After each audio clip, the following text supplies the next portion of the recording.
Because of the coronavirus pandemic, almost all, if not all, educational institutions in the U.S. have closed their campuses and moved to online learning. This includes Salisbury University. But how does all this work? What are the mechanisms universities use to manage this instruction process? Welcome to Delmarva Today. I'm your host, Harold Wilson. My guest to talk about how the pandemic has basically upended university education is Adam Wood, chairman of the Department of English at Salisbury University and chair of the Committee on Academic Freedom and Tenure. Adam, welcome to Delmarva Today. Good morning. Thank you for having me. Education is a complex and complicated process. What learning and management systems, Adam, do you use at Salisbury and do universities use in general? What are these systems that you have in place? Yeah, I mean, there's a couple that we've had up and running for a while for, faculty to host, in addition to online classes, to have sort of online discussion boards. And so there are different products, Canvas and Blackboard and things like that. The university's been using those for a while, but since COVID-19 has kicked in, Zoom has really been the platform that we, and I think most universities, have gone to.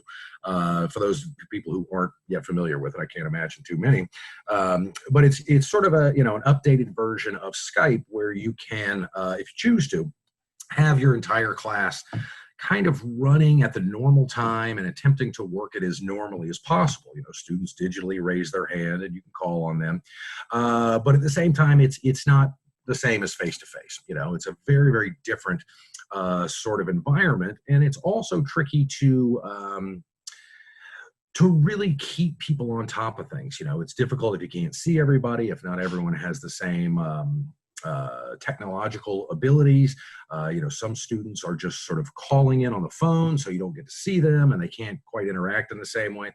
And so while Zoom has allowed, I think, faculty across the nation to continue delivering education, it's obviously not the ideal setting. Most faculty, the vast majority of faculty teaching at universities right now, have never taught online before. This was a totally new process for them, and a lot of times with curricular updates, there's at least a year, sometimes two, to kind of get ready for things. Where the reality was that, here at SU and at institutions across the country, we all had basically a week, maybe two, to kind of get used to this technology and to shift all of our classes onto online platforms in some way or the other. But it's really been remarkable to me to see, especially the faculty that I know here at SU, how quickly and effectively they have stepped into this. I think most faculty, and again, this is, I don't have any data on this, but most faculty, I think, are doing mostly Zoom interactions. Some do partial Zoom, some do certain online exercises, and other faculty are doing what's known as asynchronous instruction, where they will kind of record their own lectures and then have that available for students to watch at different times. I think of one faculty member I know who really felt that teaching in some ways is a performance. And he was concerned that he wouldn't be able to get that same sort of feeling through the Zoom interactions. So he just kind of wired himself up and recorded all of his lectures and was able to kind of go through it as he felt he would in class. There are other faculty who are doing fully online, right? They're not using any of the Zoom technology so much, but are posting everything online, focusing on chat discussions and other sorts of things. And so there's a wide range, but I would say that most have really kind of leaned into the Zoom platform. In terms of other work at the university, all of these kind of things, shared governance, committee meetings, all those things are still having to continue. We couldn't really put that on hold. And so all of those meetings tend to be held by Zoom. I'm also the president of the Salisbury University Faculty Senate this year. And we had to very quickly figure out how to hold Senate meetings and follow Robert's rules and all those things via the Zoom platform. And we knew we had a number of very important issues related to COVID-19 that we had to get into. And so we went into, for a period of about a month and a half, 2 months, of weekly meetings via Zoom, really trying to get ahead of some of the issues that might be coming connected to COVID-19. One of which is grading policies. A number of universities have done what SU has done, not that we did it first, but we have shifted to a pass, no pass model that students can opt into. If they would prefer to get the traditional letter grade, A, B, C, D, F, they can do that. But if they choose to opt for a pass, no pass option, they can do that. And even if they don't pass, it doesn't have the negative impacts on their GPAs that a D or an F would do. And so we had to really think about things like that. The Senate, thankfully passed that through. We also passed an extension clock for untenured faculty members' time towards tenure. And so we really had to, in some ways, increase our workload considerably to get done everything we need to get done. But other than a couple of grumblers, it's really been amazing to me that faculty here at SU, and I think across the country, have all just simply accepted this is what we have to do right now, and we just need to figure it out. And again, I think we've been very, very successful in it. Adam, there are other, I understand there are other platforms out there, like Blackboard or Canvas or something. What are these, and are you using any of those, or does Zoom basically have its own platform where you can post stuff and the students can post stuff and so forth? Yeah, no, Zoom is just the sort of virtual meeting room. I mean, we're doing this on Zoom right now. And so faculty, like I said, most are doing Zoom in terms of classroom interactions, but in terms of posting assignments and posting grades and perhaps posting links to relevant articles or videos or things like that, most faculty are using Canvas or Blackboard as well. And so it's really sort of a combination of things.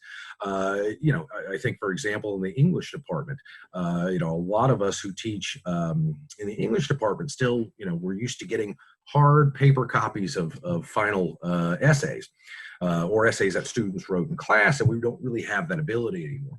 And so students tend to be submitting those things either directly through email or on the My Classes or Canvas sites. And so really, to do the job that we need to do requires a little bit of both, right? Again, some people are much more focused on the Zoom, others are much more focused on the other platforms. But most faculty, I think, are really using a mix of things, right? Because Zoom is great, again, for trying to substitute face-to-face interaction. It's not really a substitute at all, but it's the closest thing we have. And so, faculty tend to be using that and supplementing it with these other aspects. Most universities, I think, went to Zoom because it was a product that a lot of universities had started sort of testing with in some online offerings they had. And so it was basically already kind of up and running at a lot of institutions. If things continue into next year, I would guess that you'll start to see some people sort of experimenting with alternates to Zoom. Again, Zoom has had some issues. I think a lot of people have heard about Zoom bombing and things like this. But for the most part, if you're aware of what you're doing, you can avoid situations like that. So again, people have been kind of cobbling it together, right? I mean, this has been survival mode. How do we make it through this semester? How do we have our students be successful in this semester? And so a lot of that has been sort of just figuring out as we go. Most universities right now are trying to figure out what fall will look like. And in case fall is fully online again, sort of figuring out how do we train faculty, right? How do we get faculty more aware of the possibilities of what they could do with these virtual platforms? I think most faculty would love to get back to regular old classes, but there are health issues connected to that. And so again, we're just not really sure what things are going to totally look like this fall. Universities are trying to make plans, but again, not knowing how the COVID-19 illness will grow or shrink, it's really impossible to know right now. They are hoping to make some decisions, I think most schools, around June, but again, a lot of it just depends on what the numbers of illnesses and deaths looks like, unfortunately. Adam, you mentioned synchronous, and I think there is a counter to that called asynchronous methodology. This is one of the ways in which the students interact with the faculty is through, and of course, one of the most important aspects of education is interacting with the faculty, and for students to interact with each other Definitely. as well. And of course, you've talked about Zoom and the value of Zoom. What are synchronous systems, and what is the asynchronous system, and how are they used by faculty? Yeah, and I kind of hinted at this before. The synchronous is basically the Zoom meetings, right? Where you as a instructor are live doing your thing, sort of in the moment. The students are populated on your screen, so hopefully you can see all of them, or at least tell that they're there. And so the synchronous model is really attempting to get as close to the classic face-to-face college classroom model. Again, it's not remotely close, right? There are a lot of things that you can pick up when you're actually in a room with people in a way that you can't online. But again, that's the idea of the synchronous, right? To try in some ways to get as close to that traditional college classroom sort of experience. Can the students in this synchronous system? I have this vision of the professor at the in one box on and then if you have 30 students or maybe 20 students in the room, are they all in their individual boxes? And then the second question to that is, through this method, can they talk to each other? Can they talk across to each other? They can. Again, the ideal situation for Zoom is that every student is there. Again, we can talk about complications that some students have, but the ideal model is that, so if I'm the instructor, yeah, I've got my 28, 30 students, and they each have their little box on screen. Excuse me. And there's also a function in Zoom where you can look at participants and people can raise their hands. You see a little digital hand go up, and so I can say, Hal, you had a question or a comment. And so, again, it is not quite perhaps as spontaneous as true face-to-face, but if one student asks a question or makes a comment, another student can certainly chime in on that, right? There's difficulties sometimes with muting people. If you've got 30 people and everybody's unmuted, it can get a bit chaotic. But again, most faculty, I think, have really figured that out pretty quickly, that, you wait for a hand to go up, call on that student. And so, again, it lacks a bit of the naturalness of the face-to-face classroom. But yes, students are, I think, very much encouraged to share their opinions and interpretations on what they're working on in the same way as the traditional face-to-face classroom.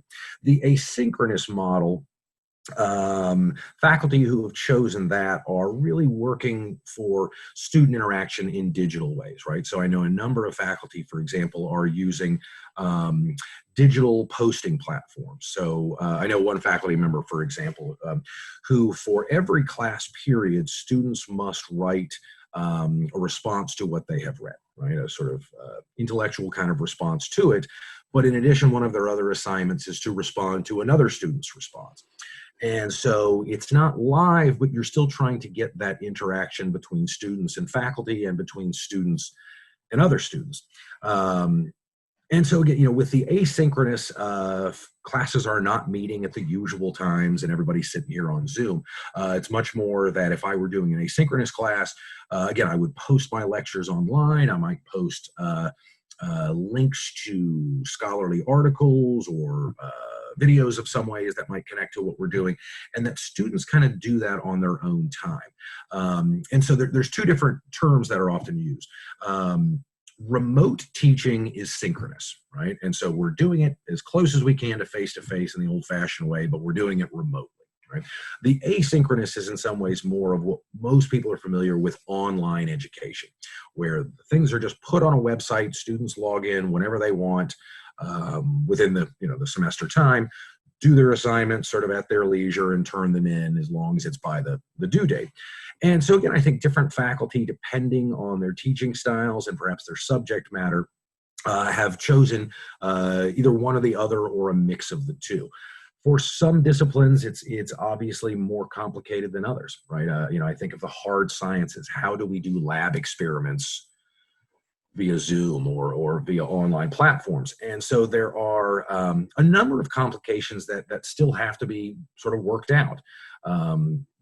This is totally new to, I'm guessing, about 97% of faculty. It may not be quite that high, but pretty close.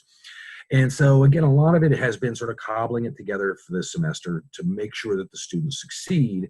If we have to continue, I think there's going to have to be some rethinking about some of the specifics of how we approach this. How about you mentioned the labs? Mm-hmm. How are labs being conducted now, or are they not? I personally do not know the answer to that. I know that this has really been one of the challenges in the science, that I think that they are, excuse me, students were still enrolled in lab classes. And so they are figuring out a way to do it. Again, being in the humanities, I don't really know exactly how they're doing it.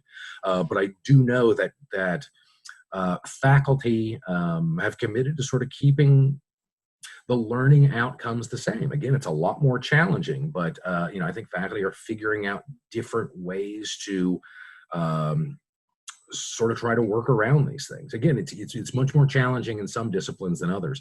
Again, I don't know personally exactly how the scientists are doing, but I can only imagine the outrageous challenges of it. The students, is it all done online, Adam, or do the students send in paper on occasion? Do you get any paper at all, or no? Oh, no. We have not seen actual printed paper, I think, for the vast, I don't know of anybody who's still relying on paper, just because you'd have to mail that in. And again, with contagion issues. No, I think everything is coming in online, either through email or on these digital platforms. And again, for those of us who are used to sitting there with a red pen in the old-fashioned way, it is a markedly different sort of exercise. I mean, it's a totally new world for the vast majority of us, students and faculty alike. Let me ask you, again, back to the sciences and maybe other disciplines as well. What is, just a quick question before I turn to the impact of online learning on the universities and the university system. How are exams given now, and how are they monitored? How do you know whether the students are cheating or not? But I know that you did talk about pass fails, so I don't know what that has to do with exams. But how are exams given now? Yeah, again, I think different faculty are doing it different ways. Some faculty, again, are doing them over Zoom right in the moment. And so I guess in the same way that you'd be sitting in a classroom looking at people, trying to catch them if they were cheating, a very similar thing. Other faculty, I don't know if any on our campus have used this, but some faculty have turned to there are sort of proctoring websites. There are also programs that can freeze a student's computer. Again, I don't believe we've been using that here, but the idea is that, so if a student is taking an exam, the program basically freezes their computer on that exam, so they can't go to Google or somewhere else to look something up. And so again, that's one of those things that, again, we weren't really prepared for that. Again, I know other faculty have shifted to more sort of essay exams, right? So those are tougher to fudge in some ways, right? It's one thing to just look up some data and put it on a quiz or an exam in some ways, but the take-home sort of essay exams, you can still get that information, but it's a different sort of exam. And so again, I think faculty have been approaching this from every possible route. But it's interesting. I have heard from a lot of faculty that grading exams and papers is taking them about twice as long as it has previously, right? That this is just new. We're totally unfamiliar with this. And so it's really eating up a lot more time. Again, even in terms of preparation for classes, it eats up a lot more time. Even if I've taught a novel or short story dozens of times before, and normally would feel pretty comfortable with it. Once you're in that different environment, it is a different sort of thing. You can't just pretend you're in a face-to-face classroom, even if you're doing Zoom. It requires really sort of different approaches. I can certainly understand that. In relationship to the fall, you mentioned thinking about what might happen in the fall. A lot of educators and a lot of universities are thinking that perhaps there is going to be a 15 to 20% reduction in enrollment in the fall.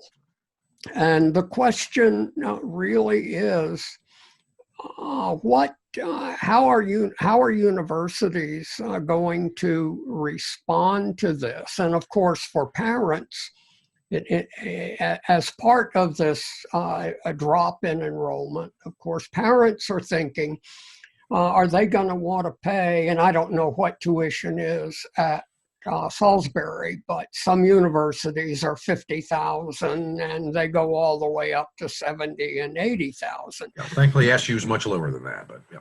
Yeah, no, I can understand that. But the question is, whatever it might be, are parents and students going to be willing to pay, even if it's $20,000 a year for online learning, to sit at home and do your work on your computer in the kitchen or in your bedroom? Yeah, no, because, one of the other things that we have to kind of keep in mind is that when students are paying for college, or their parents are paying for college, or they're taking out loans for it, it's not just the classes that they're paying for, right? Particularly, students that we think about living on campus, right? There's room and there's board, and there's meal plans and all these sorts of things. And so universities across the country, I'm sure across the globe, have been having to give some massive, massive refunds back to students, right? Students who were, in essence, kicked out of their dorms halfway through the semester. Understandably so, given COVID-19. But that, again, most schools approached it as, needing to refund part of that money for that. And so you're right, that when we think about the traditional college experience of going to classes and living in dorms and doing all that sort of stuff, if students do not have access for that in the fall, they're not going to want to pay for it. You're totally right about that. Another issue, though, related to that, and we've got a few minutes left, is the sense that revenues clearly are going to fall for universities.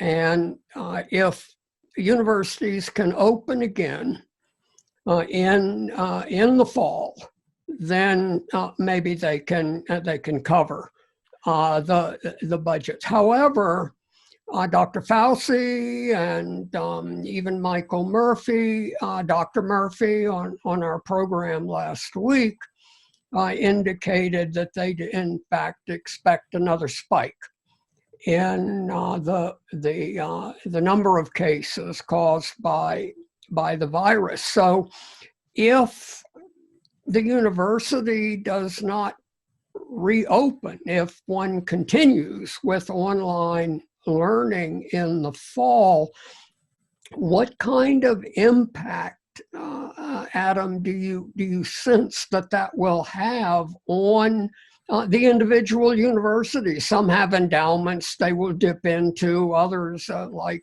can weather the process, perhaps. Yeah, no, I mean, it's interesting that, there's been a ton of articles, an essay has been written about this in the past few weeks on the Chronicle of Higher Education or Inside Higher Ed. And so, there's for every essay, there's a different projection. And the honesty is, in some ways, people don't really know.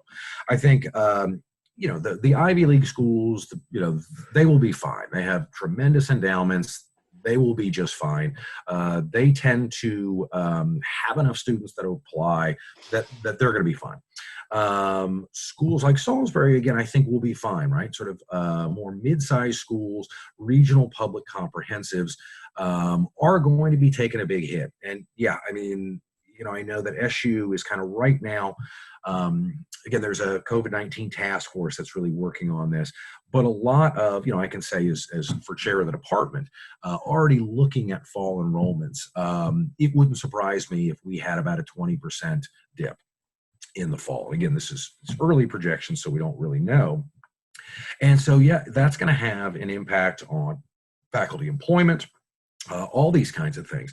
And so that there will be, I think, and I don't mean to be pessimistic about this, but there will be, I think, a number of smaller universities across the country that will probably end up closing down within the next year, 2 years tops, right? These smaller schools that just do not have the endowment, they do not have the student demand. And a lot of times these smaller schools are also very expensive and they will simply not be able to maintain. And so there are a number of higher education experts who are really projecting a pretty radical shift in higher ed generally over the next few years.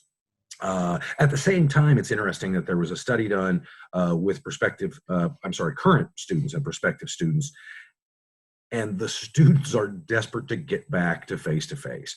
And so even if there is that big hit in the fall, or even perhaps next year, right? I think there may be a number of parents who are encouraging their kids to take that gap year, right? To skip a year. It's going to be a pretty rough hit for about a year. But I do believe in the long run for most schools, it will end up leveling out. A lot of universities are going to make decisions probably in the middle of July or a little bit later in July about whether they're going to open or not, or how they're going to open, what methodologies they're going to use. I was wondering if after Salisbury makes its decision, if it is in July, would you be willing to come back on? Of course, I'd be glad to. And talk about what the new normal for Salisbury is going, and other universities, of course, is going to look like after this fall and through the winter. I'd be glad to. Thank you very much, Adam. I really appreciate your joining us, and quite frankly, I really appreciate all the other time that you have given to Delmarva Public Radio. Well, thank you. I look forward to we can get back to the normal with it. Well, I want to thank you for that as well. Thanks for joining us, all of you. I'm your host, Harold Wilson.